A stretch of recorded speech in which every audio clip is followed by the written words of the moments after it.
দারুণ স্বাদের একটা চিকেন কারি রেসিপি আজ আমি আপনাদের সাথে শেয়ার করব, যেটা কিনা রুটি, পরোটা, নান অথবা ভাতের সাথেও খেতে কিন্তু দারুণ লাগে। যারা একই টাইপের চিকেন কারি প্রত্যেকবার খেতে ভালোবাসেন না, তারা কিন্তু একবার এইভাবে চিকেন কারিটা বানিয়ে দেখতে পারেন। এর মধ্যে ধনেপাতার খুব সুন্দর একটা ফ্লেভার আসে, আর কাজু বাটা দেওয়ার ফলে চিকেন কারিটা খেতে এতটাই মোলায়েম হয় যে মুখে দিলেই দেখবেন মিলিয়ে যাচ্ছে। তখন বারবার এইভাবে চিকেন কারি বানিয়ে খেতে মন যাবে।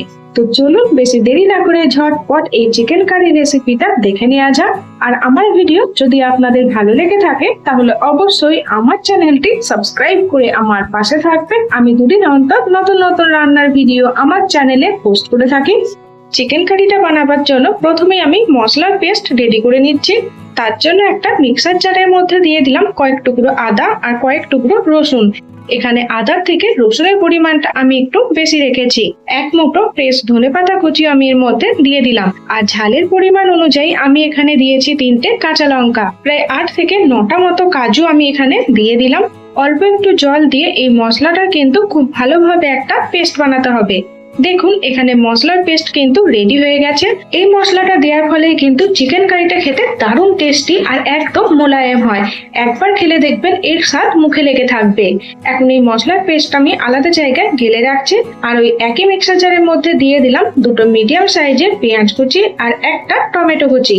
টমেটো ও পেঁয়াজেরও কিন্তু খুব ভালোভাবে আমি এখানে পেস্ট বানিয়ে নিচ্ছি। দেখুন চিকেন কারি বানাবার জন্য কিন্তু 2 রকম মশলার পেস্ট আমাদের এখানে একদম রেডি হয়ে গেছে। আর এদিকে আমি প্রায় 650 গ্রাম মতো চিকেন আগে থেকে ধুয়ে জল ঝরিয়ে রেখে দিয়েছি। এখন চিকেন কারিটা বানাবার জন্য একটা কড়াইয়ের মধ্যে আমি নিয়েছি প্রায় 3 থেকে 4 চামচ মতো সর্ষের তেল। তেলটা গরম হয়ে আসলে এর মধ্যে দিয়ে দেব শুকনো লঙ্কা, গোটা জিরে, তেজপাতা, অল্প একটু দারচিনি আর 2টো এলাচ ফোড়ন। ফোড়নটা থেকে যখন খুব সুন্দর গন্ধ বেরিয়ে আসবে তখন এর মধ্যে দিয়ে দেব আগে থেকে তৈরি করে রাখা পেঁয়াজ ও টমেটোর পেস্ট। এখন পেঁয়াজ ও টমেটোর পেস্টটা কিন্তু তেলের মধ্যে নেড়ে চেড়ে বেশ ভালোভাবে ভেজে নিতে হবে, যতক্ষণ না অবধি পেঁয়াজ ও টমেটোর কাঁচা গন্ধটা চলে যাচ্ছে। প্রায় 3 থেকে 4 মিনিটের জন্য কিন্তু আমি মশলাটা এইভাবে ভেজে নিয়েছি। পেঁয়াজ ও টমেটোর কাঁচা গন্ধটা চলে গেলে এর মধ্যে দিয়ে দেব চিকেনগুলো। এখন চিকেনগুলো দিয়েও কিন্তু আমি পেঁয়াজ ও টমেটোর পেস্টের সাথে প্রায় 5 মিনিটের জন্য এইভাবে নেড়ে চেড়ে ভেজে নিচ্ছি। আর গ্যাসের ফ্লেমটা এই সময় লো টু মিডিয়াম ফ্লেমে রাখতে হবে।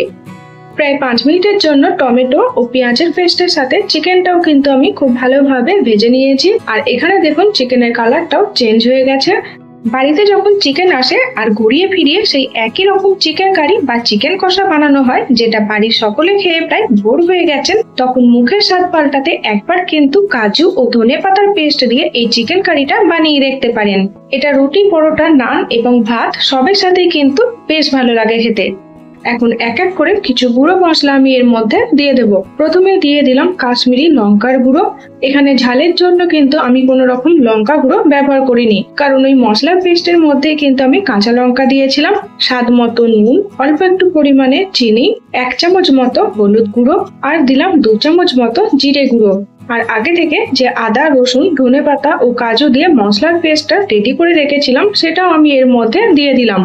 এখন এই সব মশলার সাথে চিকেনটা কিন্তু গ্যাসের ফ্লেমটা হাইতে রেখে খুব ভালোভাবে নেড়ে চেড়ে কষিয়ে নিতে হবে, যতক্ষণ না অবধি মশলার কাঁচা গন্ধটা চলে যাচ্ছে আর চিকেনটা থেকে তেল ছাড়তে শুরু করে দিচ্ছে। প্রায় 5 মিনিটের জন্য এখানে কিন্তু চিকেনটা আমি হাই ফ্লেমে খুব ভালোভাবে কষিয়ে নিয়েছি। এখন গ্যাসের ফ্লেমটা একদম লোতে করে এইভাবেই ঢাকা চাপা দিয়ে প্রায় 10 মিনিটের জন্য চিকেনটা আমি কষিয়ে নেব। আর এই সময় কিন্তু আমি কোনো রকম জল দিইনি। মশলার মধ্যে যেহেতু নুন দেওয়া আছে তাই চিকেন থেকে নিজে নিজে জল ছাড়তে শুরু করে দেবে। প্রায় 10 মিনিট পর ঢাকাটা আমি খুলে দিলাম। দেখুন চিকেনটা কিন্তু খুব ভালোভাবে কষানো হয়ে গেছে, মশলার কোনো রকম কাঁচা গন্ধ নেই আর কত সুন্দরভাবে তেল ছাড়তে শুরু করে দিয়েছে। চিকেনটা আমি একবার নেড়ে চেড়ে নিলাম। এখন এর মধ্যে দিয়ে দিলাম অল্প একটু পরিমাণে মশলা ধোয়া জল। এখানে চিকেনটা কিন্তু কষাতে কষাতে বেশ অনেকটাই সেদ্ধ হয়ে এসেছে, তাই আমি এখানে অল্প পরিমাণে জল দিলাম। জলটা চিকেনের সাথে খুব ভালোভাবে নেড়ে চেড়ে মিশিয়ে নিচ্ছি আর ঢাকা চাপা দিয়ে প্রায় 15 মিনিটের জন্য রান্না করে নেব। তাহলে দেখবেন আমাদের দারুণ স্বাদের চিকেন কারি কিন্তু একদম রেডি হয়ে যাবে। যদি আপনাদের মনে হয় যে চিকেনটা সেদ্ধ হতে আর একটু টাইম লাগবে, তখন কিন্তু আপনারা আরো 1 কাপ মতো জল অ্যাড করতে পারেন। চিকেনটা কিন্তু এইভাবেই অল্প অল্প করে জল দিয়ে ঢাকা চাপা দিয়ে রান্না করতে হবে, তাহলে দেখবেন খুব সুন্দরভাবে সেদ্ধ হয়ে যাবে আর গ্রেভিটা খেতেও কিন্তু দারুণ টেস্টি লাগবে। প্রায় 15 মিনিট পর ঢাকাটা আমি খুলে দিলাম। দেখুন আমাদের দারুণ স্বাদের ধনেপাতা ফ্লেভারের চিকেন কারি কিন্তু একদম রেডি হয়ে গেছে। আর এখানে চিকেন গুলো কিন্তু খুব ভালোভাবে সেদ্ধ হয়ে গেছে। নামাবার আগে এর মধ্যে দিয়ে দিলাম অল্প একটু পরিমাণে গরম মশলা। গরম মশলাটাও কিন্তু আমি নেড়ে চেড়ে চিকেনের সাথে খুব ভালোভাবে মিশিয়ে নিচ্ছি। এরকম একটা দারুণ স্বাদের চিকেন কারি থাকলে ডিনার বা লাঞ্চ কিন্তু একদম জমে যাবে। আমি এই ধনেপাতা ফ্লেভারের চিকেন কারিটা কিন্তু ডিনারে বানিয়েছিলাম। এখন গরম গরম এই চিকেন কারিটা নানের সাথে আমি পরিবেশন করে নিচ্ছি। দেখুন চিকেন কারিটা দেখতে কতটা লোভনীয় লাগছে। যতক্ষণ না একবার বানিয়ে খাচ্ছেন ততক্ষণ কিন্তু এর স্বাদ বুঝতে পারবেন না। আর ওই একঘেয়েমি বোরিং চিকেন কারিকে বাদ দিয়ে একবার দারুণ স্বাদের এই ধনেপাতা ফ্লেভারের চিকেন কারিটা বানিয়ে নিতে পারেন। যারা ধনেপাতা খেতে ভালোবাসেন তাদের কিন্তু এই চিকেন কারিটা খেতে দারুণ লাগবে। ভালো কিছু খেতে মন যাচ্ছে অথচ রেস্টুরেন্টে যাওয়ার মতো টাইম নেই বা ইচ্ছাও নেই, তখন কিন্তু আপনারা বাড়িতে একবার ঠিক এইরকমই একটা চিকেন কারি আর তন্দুরি নানের কম্বিনেশন বানিয়ে নিতে পারেন। আমরা কিন্তু রেস্টুরেন্টে গিয়ে একটা টাকা খরচা করে ঠিক এইরকমই কম্বিনেশনটা খেয়ে থাকি। সবসময় ভালো খাবার খাওয়ার জন্য যে রেস্টুরেন্টে যেতে হবে তা কিন্তু নয়, বাড়িতে কিন্তু আপনারা একদম রেস্টুরেন্টের মতো দারুণ স্বাদের চিকেন কারি খুব সহজে বানিয়ে নিতে পারেন। আর দেখে বুঝতেই পারলেন ঠিক এইরকম চিকেন কারিটা বাড়িতে বানানো কতটা সহজ। ডিনারে যদি ঠিক এইরকমই একটা চিকেন কারি আর তার সাথে নরম তুলতুলে তন্দুরি নানের কম্বিনেশন থাকে তাহলে ডিনার কিন্তু একদম জমে যাবে। এটা খাওয়ার পর বাড়িতেই বসে কিন্তু একদম রেস্টুরেন্টের মতো ফিল আসবে। তো আমার এই দুর্দান্ত স্বাদের একদম মোলায়েম নরম তুলতুলে ধনেপাতা ফ্লেভারের চিকেন কারির রেসিপি আপনাদের কেমন লাগলো কমেন্ট বক্সে জানাতে ভুলবেন না।